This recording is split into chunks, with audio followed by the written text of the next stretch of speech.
Hey everyone. Today I am going to show you how to link ARI Wallet to Discord. First download and open ARI Wallet app. Then log in using ID, email and password. Then click on Submit your task proof. Then enter your EVM wallet address. Then enter your Discord handle username. Then enter your X, Twitter, handle username. Then click on Verify. Then click on Submit option. Then read the information shown on the screen.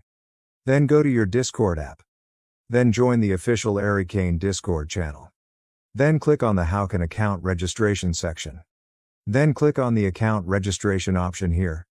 Then type /ARI account registration bot and send it. Then enter your EVM wallet address. Then enter your Twitter handle username. Then enter your ARI wallet address. Then click on the Submit section. And your ARI wallet is linked to Discord. Thanks for watching.